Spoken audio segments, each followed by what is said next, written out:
Hi, it's Carrie with Picasso Cat Treasures. Today's short video is going to be on, can I walk into a thrift store and without relying on my cell phone to look up comps, can I find some really good items to sell? And I'm going to show you how and what I look for when I pick an item up. So stay tuned. I'll try to film in there. It's very low-key. I really don't want to do much filming, and I don't want to give away my best place either.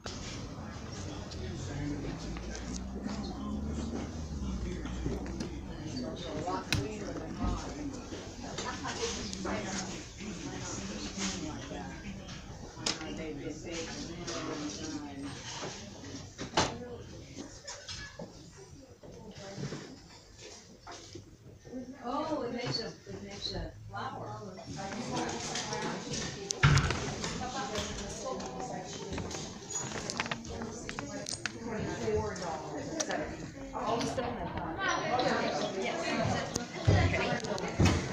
Hi.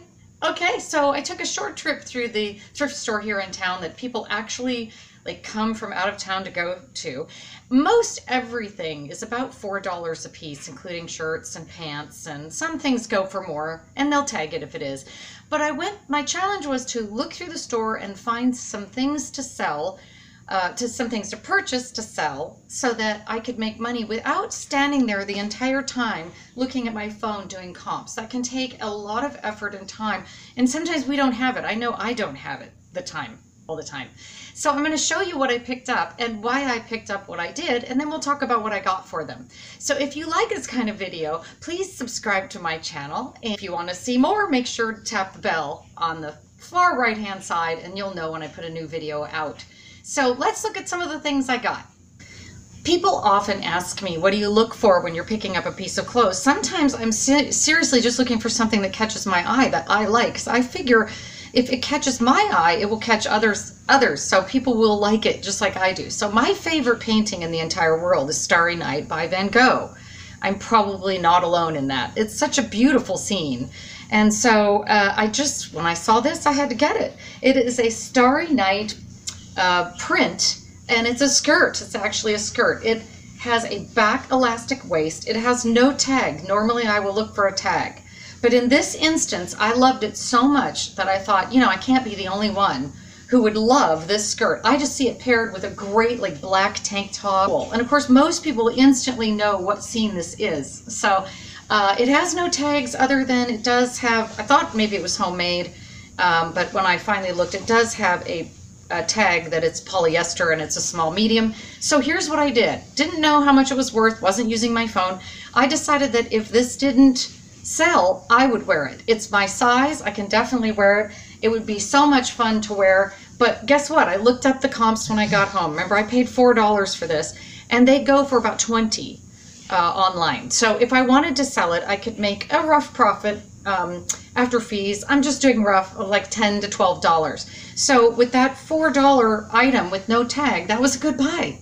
So remember, I have no phone to look things up, and I don't know of course, every brand out there. Who could? Some people do. They memorize it. But anyway, the truth of the matter, I don't. I know some. But I found this. Now, why would I pick something like this up? It's a really nice rayon cotton blend, and it has some interesting details to it. But what would make me buy this if I couldn't look it up and I didn't know what Andre blue shirts go for? Well, I'll tell you one. It's coming into festival season, so I really liked the fact that there were lace insets, and they're the see-through lace insets. It's also in extremely good condition. It has back detail as well, love that, and it has some right at the shoulders. So I just thought everything about this was nice, and then when I looked it up, I realized they actually go for quite a bit of money. I did not know that until I got it home, paid $4 for it.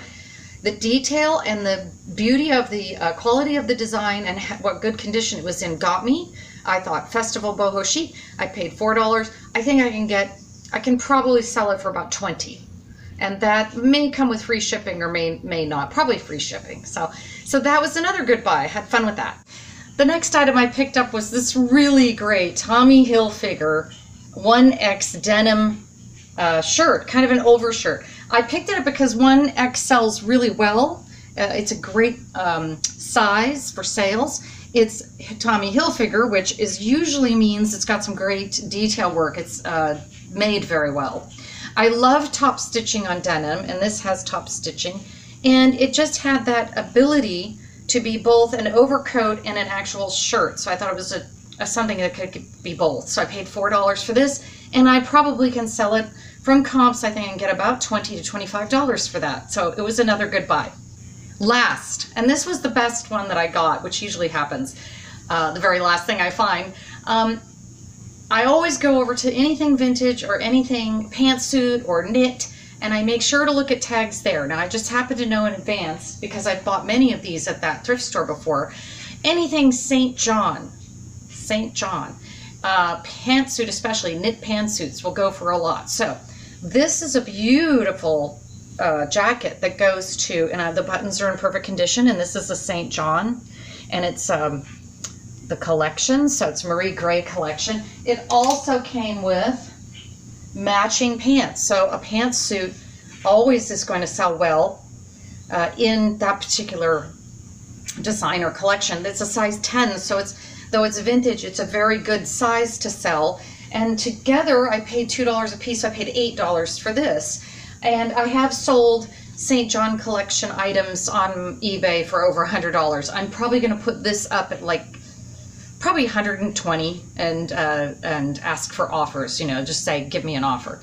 And I would be very surprised if I didn't get at least $80 to $90 for this, and I paid $8. So that was the good one. So remember, you don't always have to walk around in a thrift store with your phone in your hand going like this every time you do anything. In fact, it's so much harder to do it that way that oftentimes before I go into thrift stores, I have a list of people that I look out for as far as designer names, not people, but names. And I will go over that list really quick with, just go over it in my mind before I go in, because that way I know that that's a good or a bad design. The other thing to look for when you're looking for clothing and you're not sure whether it's valuable or not is make a habit of looking at how it's made. Believe me, there is a big difference between a very well-made piece of fabric, a piece of clothing.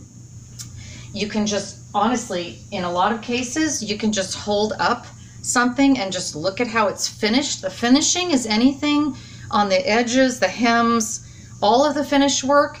And how does it hang on that? That gives you an idea how well it's going to hang on a body, which will be nice. So if you're not sure, you can always look at those details, the detail work. The last thing I would say to do, and it's probably the thing I go by the most, and it's where I've had the most luck.